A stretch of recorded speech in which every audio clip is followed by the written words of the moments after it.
My name is Dominic. I'm the owner here of Float House Edmonton, and this is going to be your orientation into floating for the first time or even just a refresher. So the most important thing is to consider what your expectations are for your float. If you have a specific benefit, an outcome, an experience that you're going after, if you chase that down, you often just get further and further away from that thing. So every float you do today and for the rest of your life, you need to come in and just surrender. Let go of control. Let that experience come to you versus you go to it. And so to help you do that, it's all about letting go physically. Try not to get too busy with the distracting chatter of your mind. From a physical perspective, super simple thing to do. All of that salt there's about 1,000 pounds of it. That's how much salt is going to be in your float cabin.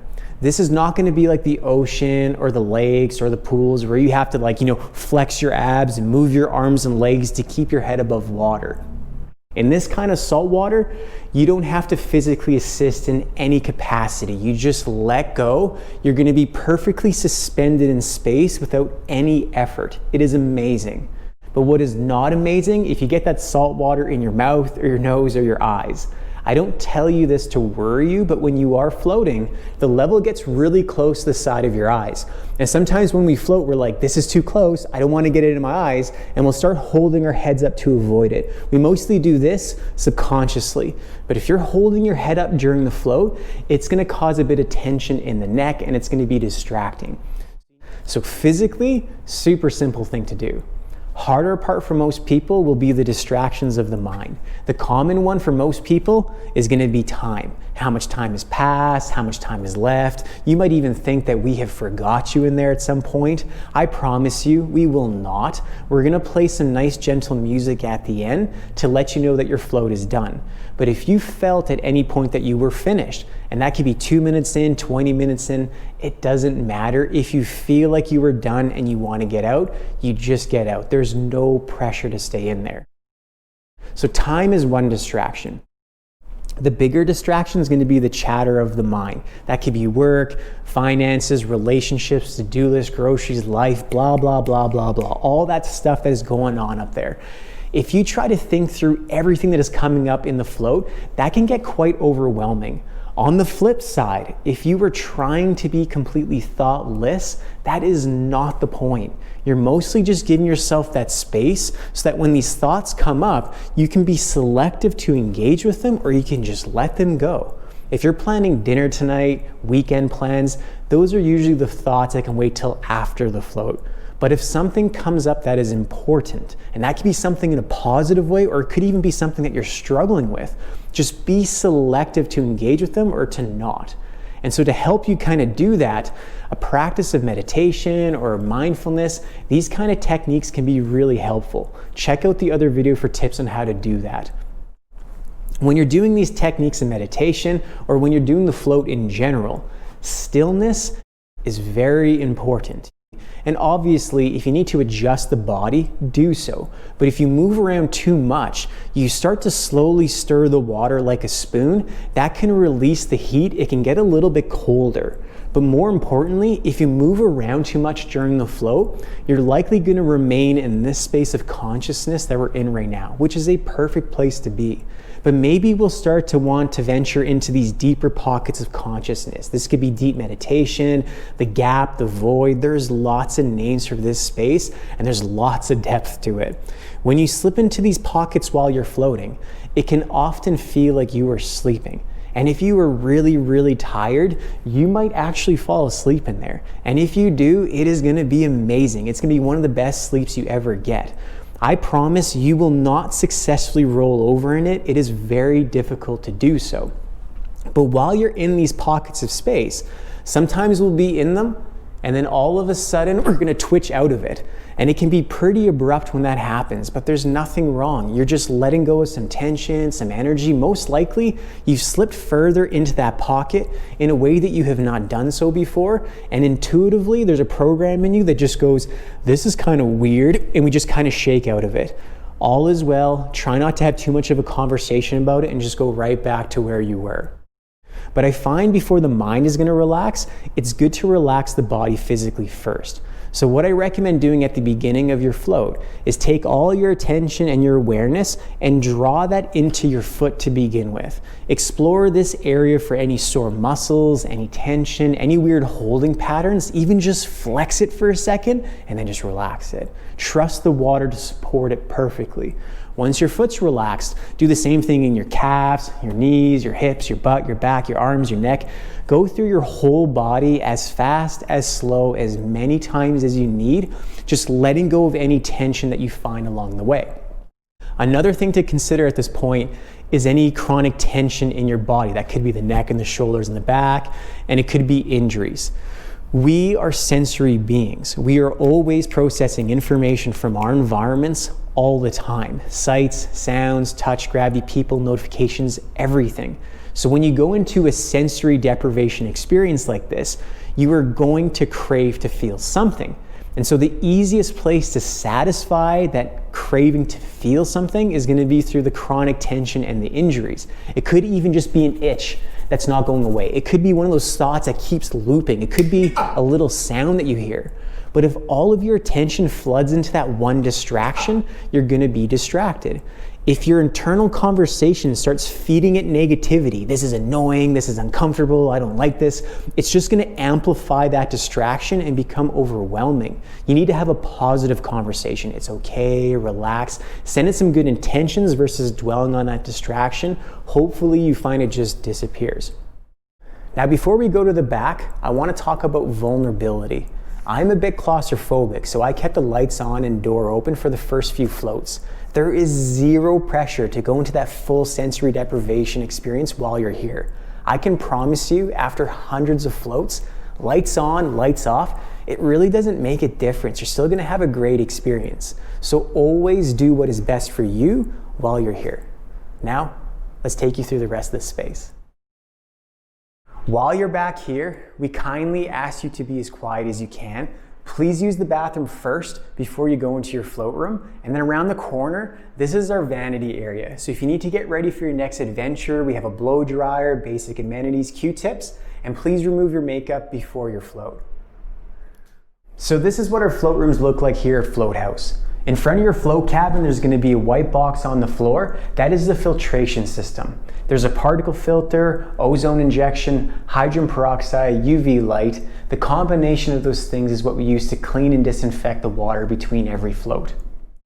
When it comes to the lights, if you wanted to keep the lights on a little bit when you're floating, if you just leave the room with that color strip at the top, it's a perfect amount of light. If you want to go completely dark though, use the bathroom first, do everything outside your room to begin with.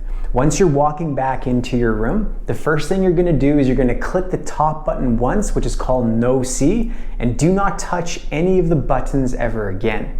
This will start a program where if there's any motion being detected in this space, these lights will be on.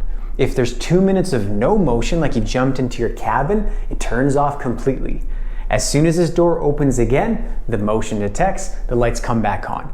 If you have any questions on making the lights brighter, or if you have any questions on how to use the keypad, do not hesitate to ask any one of us while you're here floating. We will be providing you with a complimentary set of earplugs on your first visit. Please bring these back for future floats as we're trying to reduce our waste. And the best way to put these on, reach around the head, pull the hair out of the way, pull your ear up, away, or down, in whatever way opens up the ear channel the most so that the earplug can slide in easily. You want to put these on before you take off your clothes, especially before your first shower, because if your ears are wet when you're putting them in, they're going to slide right out.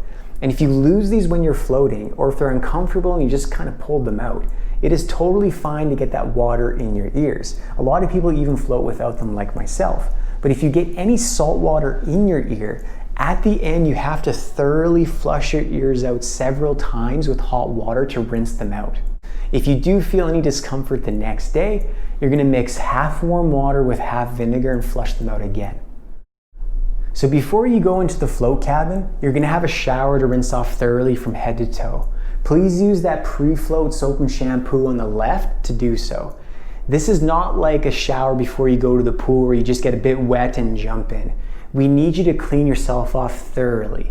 Get all the lotions, the oils, the hair products, the deodorants. You need to be clean before you're going in here. And with that first shower, Do not make the water hot. If you do, it's gonna feel colder when you get in there. Have a hot shower at the end when you're rinsing off all that salt. A really good trick though, before you go in, you're gonna take this face cloth. Gently pat dry all the water off of your face. Get the creases of your eyes, your nose, your lips, the facial hair. If you get any drops forming during the float, or if you feel that evaporation of water on your face, it can be quite distracting when you're in there. And then what I recommend doing with the face cloth, pat dry any areas that are sensitive or if you have any cuts. Then you're gonna apply a thin layer of Vaseline to provide a bit more protection. When you go in here, you may discover a cut or something sensitive that you have forgot about. You're gonna find out instantly. It goes up in discomfort, but it does go away quickly too. Just give it a few minutes, it should disappear. And then as you're getting in, you're gonna take your face cloth and you're gonna park it on the inside of one of those handlebars. If you ever feel the need to touch your face when you are floating, as much as you think you're gonna shake it off your hands and go like this, it doesn't work. You will get it in your eyes. It's very likely that this is gonna happen one day. It's a valuable learning experience to never do that again. When it does happen though, just slowly get out, rinse off your face, jump back in. But if you felt a need to do anything in this area, please use that cloth on that handlebar instead. With these doors, they have an automatic closer that kind of sucks the door tight. But I recommend when you go in, pull it in nice and snug to make sure that it's completely closed. With this feature, there's a little bit more effort to open it. It needs a bit of a push when you're getting out. This is not a lock, it just has a bit of resistance, so just be aware of that. You can sometimes forget where the door is to get out because it's dark. It's okay, you're in this much water, just sit up on your bum, go on your knees, gently feel along the walls until you find those two handles on the inside. You know where to push the door open. I've had to go around this thing many times. I promise you, you're gonna find it, just remain calm. If you want to keep the door a little bit open during the float, if you close the door very gently, it stops that hook, it keeps a gap in the door. This will let more light and air into the cabin.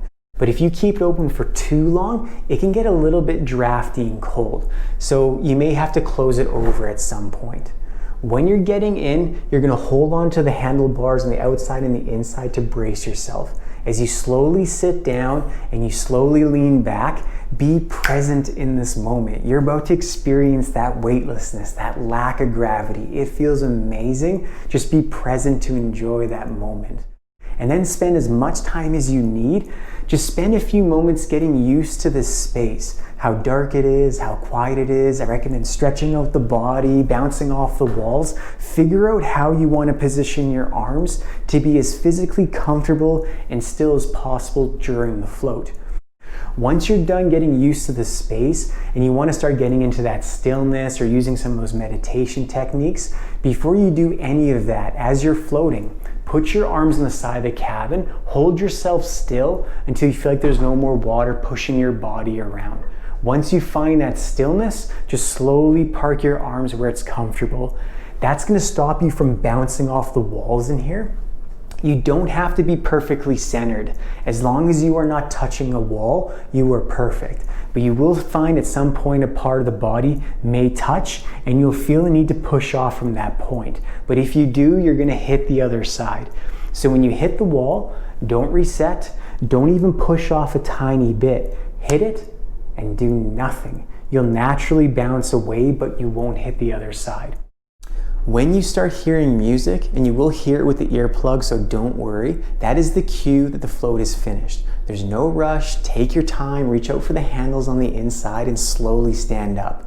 Before you get out though, if you can drip off as much salt water as possible from your body and your hair, before you exit, it just helps us keep the salt in here and less of it out here. And then when you're in these rooms, if you can use this side of the towel as a wet area, this side's a dry area, that really helps us a lot in keeping the space clean. You'll have a nice hot shower at the end to rinse off all that salt water. Use the post-float soap and shampoo in the middle, the conditioner on the right. They're all premium organic products from Carino Organics. Then you'll use the towel to dry off at the end. If your neck is sore when you're floating, it's usually that subconscious holding of your head above the water. If you're not doing this, but you're feeling a bit of tension, even try floating with your arms above your head. This will let a lot of pressure off the neck and the shoulders. But if that's not helping, every room has one of these halos. Take it and put it behind your head when you float. It'll give your head a bit more support and take the pressure off the neck. If you brought this in, we do ask you to take it out along with a towel, or if you lost your earplugs, we'll still check to make sure there's nothing left in there, but it just makes it so much easier for us to turn over the rooms for the next floater. We always recommend using the washroom before you float, but that urge can come up again during the float. If that happens, just slowly get out, rinse off, but instead of putting your clothes on, behind the door on the rack, there is always one of these urgency robes. If you need to use the bathroom, or even if you need to come talk to your host, please use this robe for those reasons only. So this here is our post-float lounge. When you finish your float, you can be a bit delicate and maybe feel a bit sensitive. And if you just run into that outside world right away, it can be a bit too stimulating too quick.